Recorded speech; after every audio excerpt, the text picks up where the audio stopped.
నమస్తే కంట్రీ న్యూస్కు స్వాగతం. అసలు కారణం ఇదే. గీతాంజలి భర్త కీలక వ్యాఖ్యలు. గీతాంజలి ఆత్మహత్య ఏపీలో రాజకీయ కలకలం రేపింది. టీడీపీ అల్లరిమూకల దాష్టాకానికి ఆమె బలైందని సోషల్ మీడియాలో తీవ్ర ఆరోపణలు వినిపిస్తున్నాయి. కాదు మా తప్పేం లేదని టీడీపీ కవర్ చేసుకుంటుంది. ఈ దశలో గీతాంజలి భర్త బాలచంద్రపాల్ కీలక వ్యాఖ్యలు వెల్లడించారు.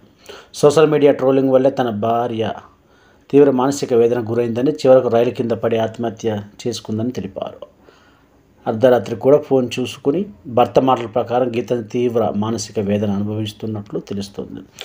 అర్ధరాత్రి కూడా ఫోన్ చూసుకుని ఆమె బాధపడేదని భర్త బాలచందర్ తాను పనికి వెళ్ళిన తర్వాత పిల్లలను స్కూల్కి పంపించి ఆమె ఆత్మహత్యకు పాల్పడిందని అన్నారు. తాము ఎప్పుడు సోషల్ మీడియాతో కామెంట్లు పోస్టులు పెట్టలేదని, ఆ అలవాటు కూడా తమకు లేదని, కానీ తమపై మాత్రం కామెంట్లు పెట్టి వేధించారని అన్నారు.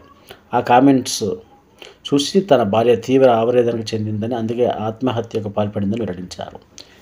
ఇలా కూడా ఉంటారా? సీఎం జగన్ పథకాలతో లబ్ధిదారులను పొందిన వారు తమ సంతోషాన్ని వ్యక్తం చేస్తూ సోషల్ మీడియాలో పోస్టులు పెట్టడం సహజం. కానీ గీతాంజలి తనకు తాను ఏం పోస్టింగ్ పెట్టలేదు.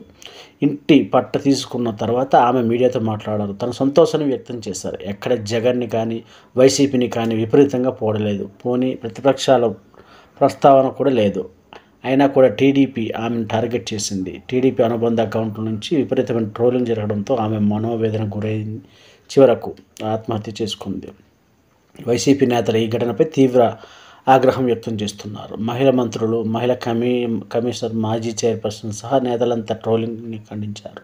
నిందితులు కఠిన శిక్షలు పడాలని డిమాండ్ చేశారు. టీడీపీ, జనసేన నుంచి మాత్రం మౌనమే సమాధానమైంది. మహిళా దినోత్సవం రోజున ఆడవారందరికీ అండగా ఉంటామని ట్వీట్ చేసిన పవన్ కళ్యాణ్ కూడా గీతాంజలి మృతిపై కనీసం సానుభూతి తెలపలేదు.